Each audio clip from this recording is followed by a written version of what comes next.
Good morning, good morning mga ka-senior, higala og mga kaigsuonan. Niining matamtak na sa kabuntagon magahimo na usab kita sa atong morning devotional. Ang text mabasa nato dinhi sa balaang kasulatan sa libro sa Pinadayag, kapitulo 12, bersikulo 7, paingon sa 9. Nagaingon dinhi, unya may gubat dito sa langit si Miguel og ang kauban niyang mga anghel, nakigsangka sa dragon og sa mga anghel ni ini.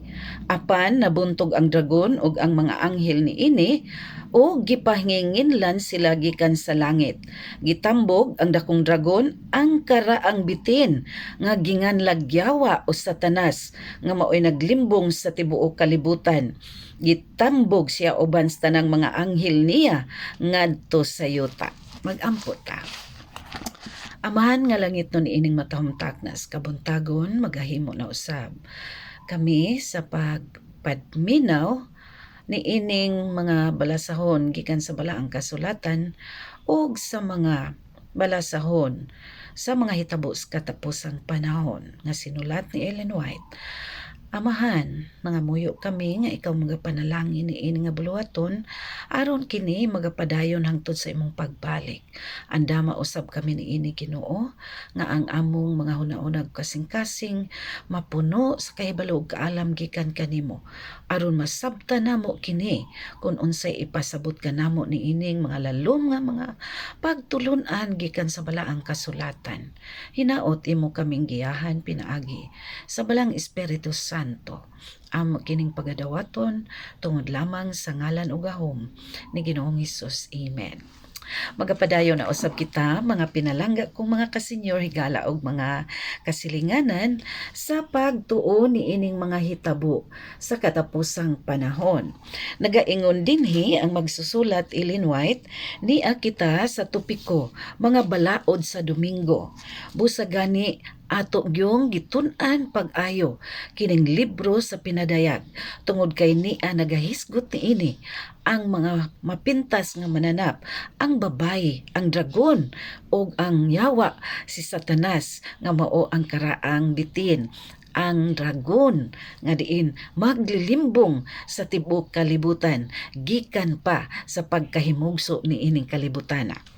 Nagaingon dinhi ang magsusulat, mga balaod sa Domingo magpasidungog sa Roma.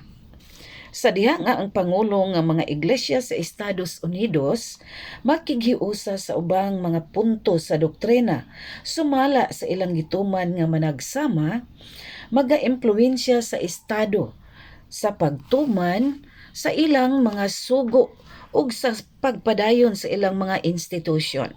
Dayon ang mga protesta nga Amerika makahimo og larawan sa ilang mga pangulo sa iglesia sa Roma. Ug ang silot sibil ngadto sa masinumpakon mao ang sangputanan nga dili kalikayan sa atong gitun-an kagahapon sa buntag nga suhito. Ang pagpagtuman sa pagbantay sa Domingo bahin sa mga iglesia nga protestante mao ang pagpatuman sa pagsimba sa papado.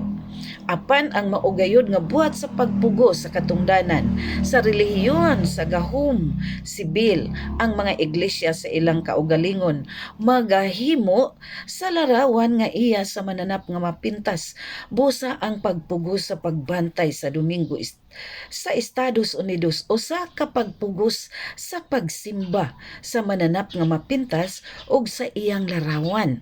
Sa diha nga ang protestantismo mutunol na sa iyang kamot latas sa gulpo aron makigkupot sa Romanon nga gahom, sa diha makiglamano na siya sa espiritualismo, sa diha nga ilalom ni ini ang tulo ka pilo nga panaghiusa ang atong nasud maglapas na sa matag patukuranan sa iyang konstitusyon ingon nga usa ka protestante ug republikanhon nga mga panggamahanan ug magsangyaw sa mga kabakakan ug sa mga pagpanglibog sa papado.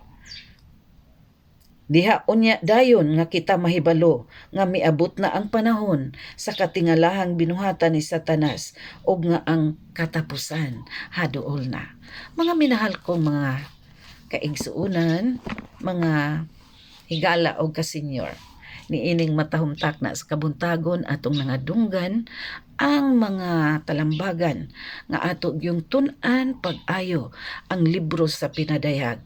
Labi na ang pinadayag 13 kay nagahisgot kini og numero og ang numero sa usa ka tawo og kini naga numero sa 666. Mga minahal kong mga higala, kasenyor o mga kaigsuunan, niini nga takna ang talambagan karon atong nadunggan hinaot mo ilalom pata sa pagtuon sa balaang kasulatan tungod kay kini mga simbolo nga nagaingon ang nahaunang larawan or ang nahaunang mapintas nga mananap nagahatag og kagahom sa ikaduhang mapintas nga mananap aron sa paghimo sa larawan sa nahaunang mapintas nga mananap aron ipasimba kini atong natun-an karon nga ipamugos gyud kini nga balaod nga ang adlaw nga Domingo ipasimba na sa tanang tao. Tun-an ta ni pag-ayo kay basin unya sa atong paglawig paingon sa langit mahisakay ta sa salakyanan nga magahatod nato ngadto sa kalaglagan ug dili ngadto paingon sa langit. Hinaot ang Dios magapanalangin, magaproteksyon kanato niini nga adlaw nga diin mahisiguro ang atong tibuok panimalay sa pag-iway kanato sa tanang mata nga kadaot, katalagman, balatian ug pagpakasala. Good morning. God bless us all.